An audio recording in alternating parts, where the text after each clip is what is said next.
Friends, आज हम BCom general programme की इग्नू की इंडियन इकोनॉमी की यूनिट 3 की सेकंड क्लास ले रहे हैं, जो जहाँ तक है इस यूनिट की लास्ट क्लास होगी। इसमें हमने देखा an assessment of Indian economy before economic reforms. Economic reform से पहले क्या हमारी कंट्री में अच्छा था, क्या बुरा था।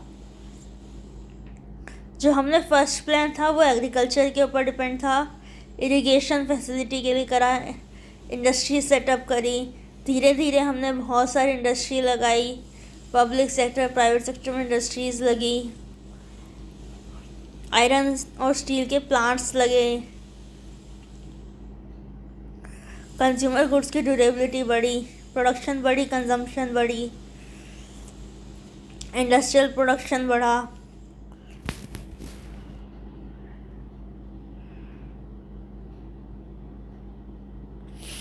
कंट्री की डाइवर्सिफिकेशन हुई, यानी कि इंडस्ट्रीज में जो सारा हम प्रोडक्शन कर रहे हैं वो सिर्फ कैपिटल गुड्स का नहीं कर रहे,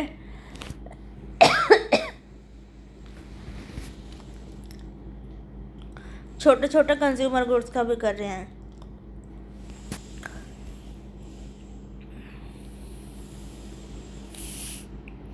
इंफ्रास्ट्रक्चर अच्छा हुआ, सेल्फ सफिशिएंसी आई इंडस्ट्रियल ग्रोथ में।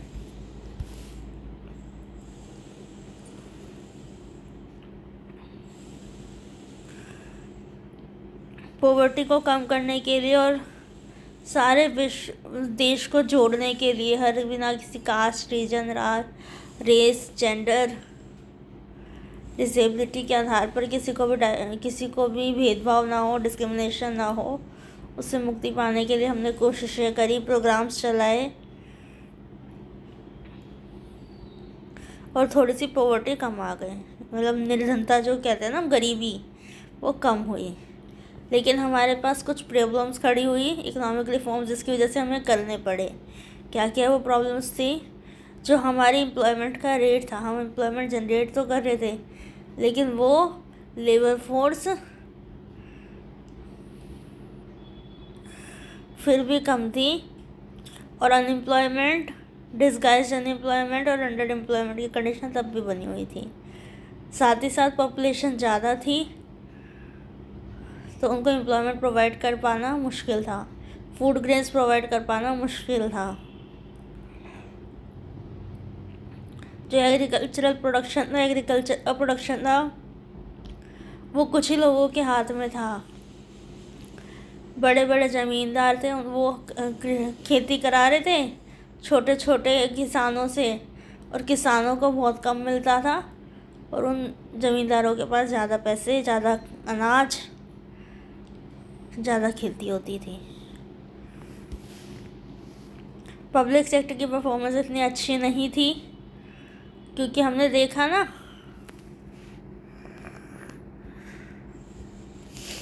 कि जो हमने इंडस्ट्रीज पब्लिक सेक्टर के लिए फिक्स कर दी थी कि पब्लिक सेक्टर ये सेक्टर्स में या फिर इन इंडस्ट्रीज़ को पब्लिक सेक्टर ही ओपन कर सकता है, प्राइवेट सेक्टर नहीं कर सकता। तो उसमें हमें काफ़ी ज़्यादा डिसअपॉइंटमेंट देखने को मिल रही थी, लॉसेस देखने को मिल रहे थे। बैलेंस ऑफ पेमेंट में डेफिसिट क्रिएट हो रहा था, क्योंकि हमारे इंपोर्ट एक्सपोर्ट से ज़्यादा थे।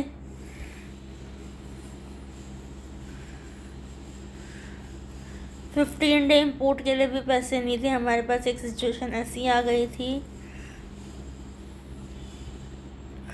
गवर्नमेंट का खर्चा, गवर्नमेंट का लोन बहुत बढ़ता जा रहा था उसके आमदनी के मुकाबले। तो इसीलिए हमें आईएमएफ से बोरोइंग्स करनी पड़ी। इसके लिए आईएमएफ ने कंडीशंस लगाई कि आपको इकोनॉमिक रिफॉर्म्स करने पड़ेंगे। इकोनॉमिक रिफॉर्म्स में उन्होंने कहा आपको 1991 में एलपीजी की पॉलिसी को अपनाना होगा, जिसे हम न्यू इकोनॉमिक पॉलिसी के नाम से भी जानते हैं, जैसे delicensing, entry to private sector, disinvestment,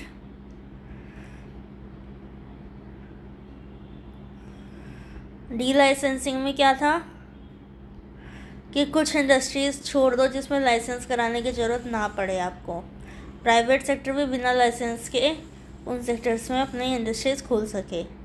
entry to private sector, private sector की एंट्री ईजी कर दी जाए, जो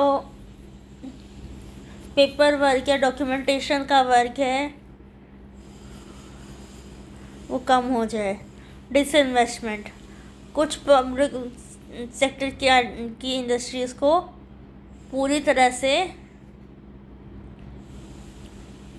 छोड़ दीजिए या फिर उसको प्राइवेट सेक्टर की कंपनियां खरीद ले। आप अपनी गवर्नमेंट अपनी उसमें से इन्वेस्टमेंट निकाल ले और प्राइवेट सेक्टर उसमें अपनी इन्वेस्टमेंट डाल दे। Liberalisation of foreign policy, foreign से ट्रेड आसानी से हो सके, इंपोर्ट एक्सपोर्ट दोनों ही फ्रीली एक्सचेंजेबल हो, एक कस्टम ड्यूटी लग जाए, उसके बाद फिर वो फ्रीली एक्सचेंज हो। Liberalisation in technical area, health, education, tourism, technology, इनका आदान प्रदान आसान हो।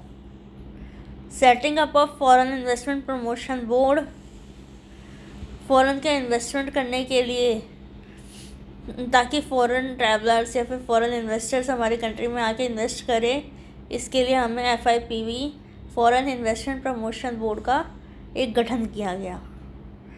Setting up of small scale industries, छोटी छोटी स्मॉल इंडस्ट्रीज़ खोलो या फिर लोगों को प्रेरित करो कि वो खोलें, जिसकी वजह से उनकी आमदनी हो और इनइक्वालिटी इन इनकम डिस्ट्रीब्यूशन कम हो।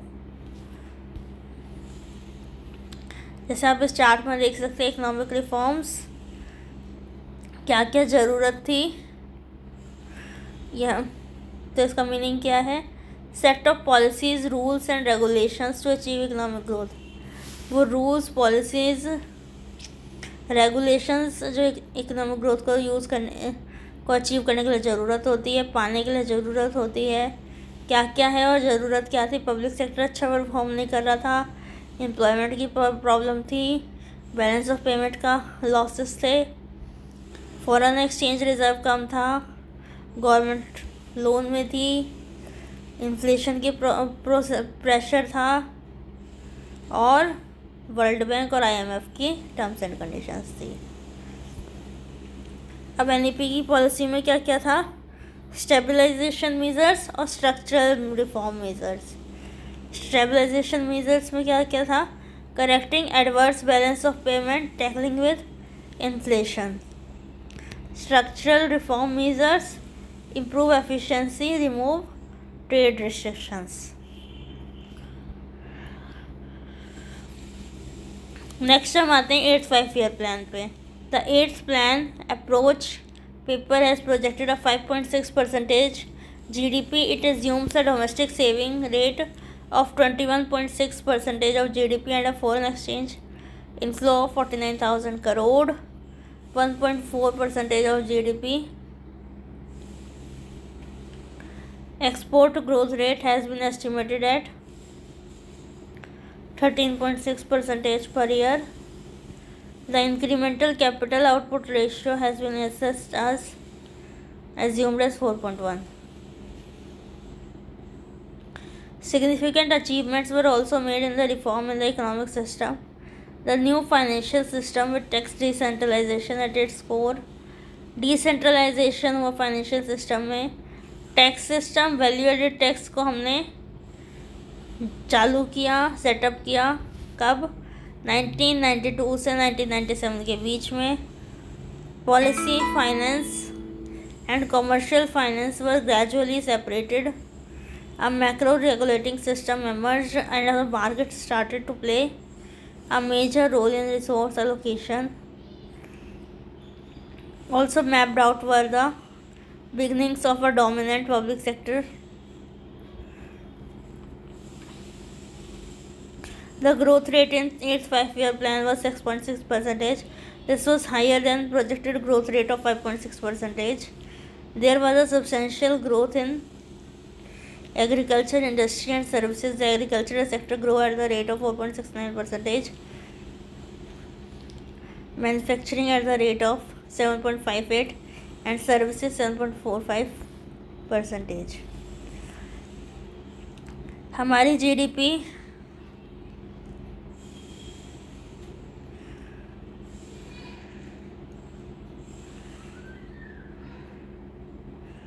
5.6 हमने सोचा था कि हमें अचीव करनी है।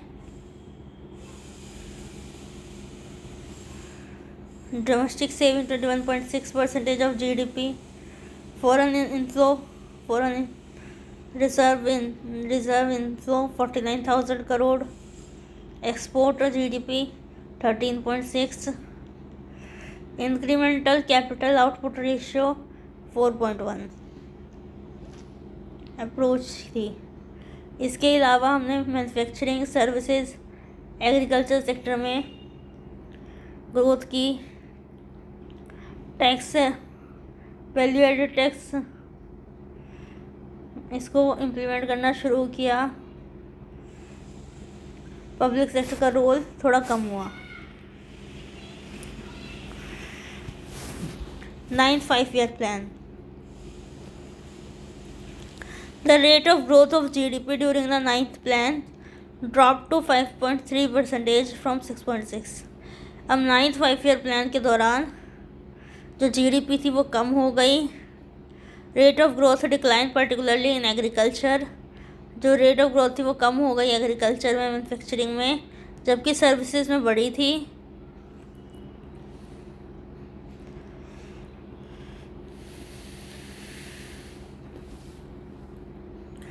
Within the industry sector, there was marked improvement in the growth rates of manufacturing.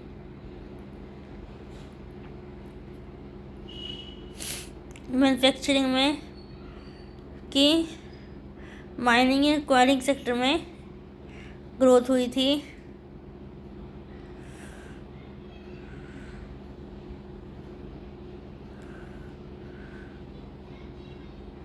जो ग्रोथ रेट थी ट्रेड की, होटल्स की, रेस्टोरेंट की।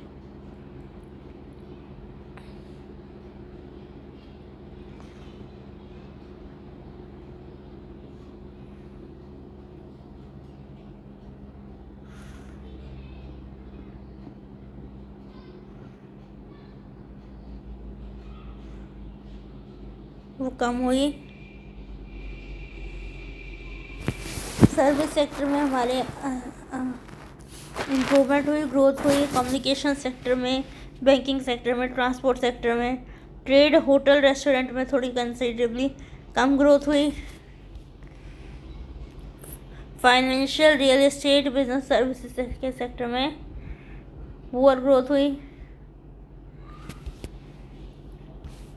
इसके अलावा 10th 5-year प्लान 2002 से 2007 पर कैपिटल इनकम हमने डबल करने का एम रखा। अगले 10 सालों में पॉवर्टी रेशियो 15% तक लाने की कोशिश करी गई, जो कि हम 2007 तक 5% कम कर लिया था हमने। और ग्रोथ रेट हम चाहते थे 8.1% हो। इसका मेन फोकस एम्प्लॉयमेंट प्रोवाइड करना था, जेंडर गैप्स को कम करना,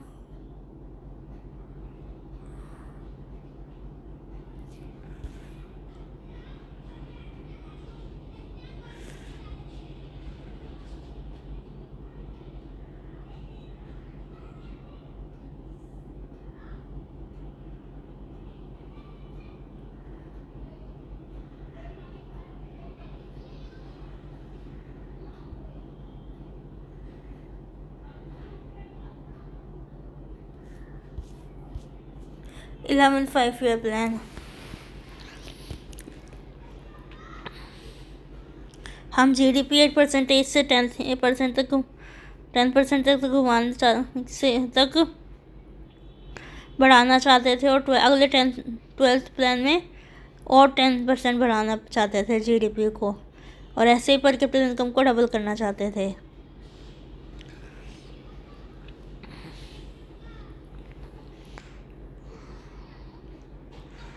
जो टारगेट ग्रोथ रेट थी वो 8.4 थी, जो अचीव हुई 7.9 तक।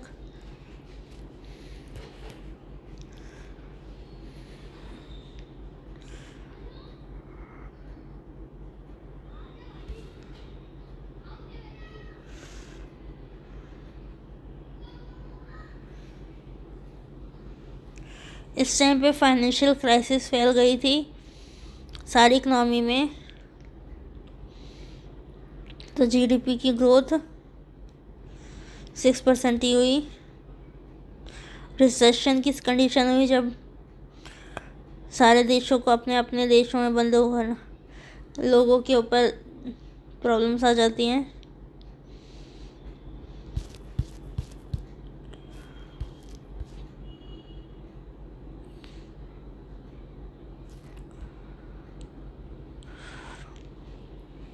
On 24th March 2010, a meeting of full planning commission conducted a mid-term review of the 11th five-year plan and lowered India's targeted growth of 9% per annum because of past performances and prevailing situations. The appraisal document which was placed in the meeting stated that the average rate of growth in the plan period could be a little over 8%.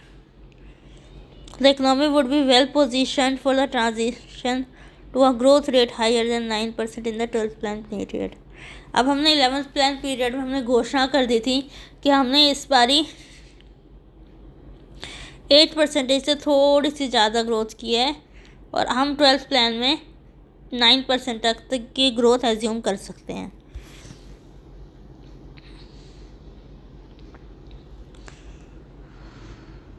मगर हमारी 11th period में भी सिर्फ 7.7 की growth हुई थी और 12th में हमने जो प्लान बनाया उसमें हमने क्या किया था, हम चाहते थे 8.2% की ग्रोथ करना। पहले तो हम डाउन 9% कह रहे थे, फिर हमने कहा 8.2 की हो जाए।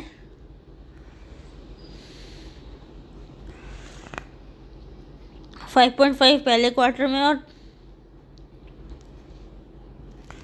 the plan aims towards achieving a growth of 4% in agriculture. 4% agriculture में पॉवर्टी घटा दी 10% से। और हमारा मेन एम क्या था इस प्लान का, फास्टर इंक्लूसिव और सस्टेनेबल ग्रोथ का। 2014 में गवर्नमेंट चेंज हुई, 5-year प्लानिंग सस्पेंड हुआ और नीति आयोग आया उसकी जगह पे, जिसकी फुल फॉर्म होती है national institution for transforming India. कब आया? 1 जनवरी 2015 को। Growth of Indian economy in post planning era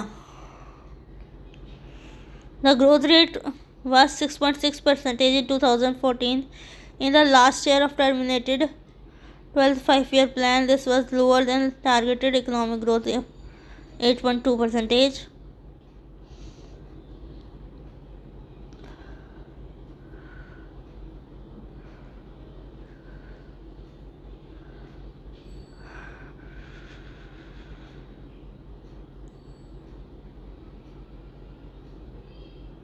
During 2015, there was an increase in growth rate from 6.6% to 7.3%. The trend of increase in growth further continued and GDP growth rate increased to the level of 8% in 2016. The growth rate was again declined and to अब इस time पे हमने demonetisation आ गया। जब नोटबंदी हमारी हुई थी, कुछ नोट जैसे कि 500 का नोट पुराने वाला चलना बंद हो गया था, 100 का नोट पुराने वाला चलना बंद हो गया था, 20 का नोट पुराने वाला चलना बंद हो गया था, 1000 के सारे नोट बंद हो गए थे, 2000 के आ गए थे। और जीएसटी का, गुड्स एंड सर्विसेज टैक्स का लागू हुआ था।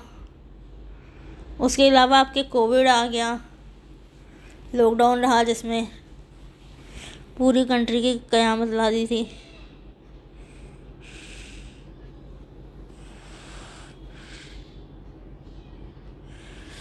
अब इन टाइम पे इकोनॉमिक एक्टिविटीज़ बंद थी पेंडेमिक में और हेल्थ क्राइसिस थी, तो इन सब चीज़ों की वजह से जीडीपी कम रही, ग्रोथ रेट कम रही। Consumer goods, garments, footwear, utensils, Motive segments were directly impacted by the crisis. Sectors which were dependent on high imports of raw materials were also impacted by the crisis.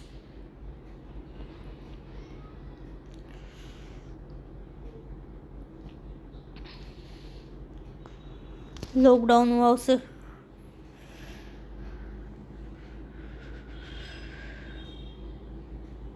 RBI ने जो estimation लगाया उसके हिसाब से जो हमारी country थी वो ग्रोथ रेट कितना अटेन कर सकती थी 9.5, जिससे पहले हमने ये अजम्पशन लगाई थी 10.5 की.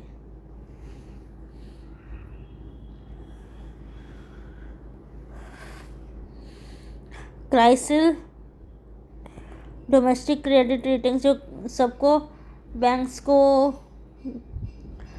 के कस्टमर्स को रेटिंग्स प्रोवाइड करता है उनके अकाउंट को देख के कि किसकी क्रेडिट रेटिंग अच्छी है, किसको पैसे देने चाहिए, किसको लोन देना चाहिए, किसको लोन नहीं देना चाहिए.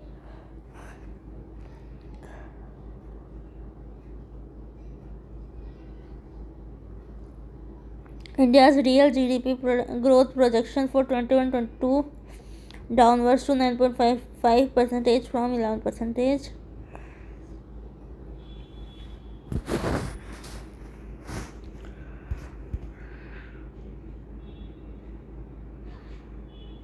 Though the ride had been bumpy over the past 2 years after 2019 के बाद 2 साल हुए थे, Indian economy manage to be labelled as the fastest growing economy of the world in 2018 के बाद वो हमारी इकोनॉमी फास्टेस्ट ग्रोइंग हुई. The world bank has forecasted that India's economy is all set to grow at a rapid pace than the other major economies of the world. Now Indian economy is the third largest in Asia, and the trends seen at present can now move Indian economy at the upper soles in the years to come. A significant recovery in private instruments and a strong growth in the consumption of goods and services in the private sector is expected to fuel the growth of Indian economy over the next few years. The economy of India is now regarded from low income and developing economy to middle income developing market economy. Indian economy is now classified as the world's 6th largest economy by nominal GDP and 3rd largest by purchasing power parity by IMF and other credit agencies. The long-term growth perspectives of the Indian economy remains positive due to its young population and corresponding low dependency ratio, healthy savings and investments, increasing globalization in India and integration into the global economy.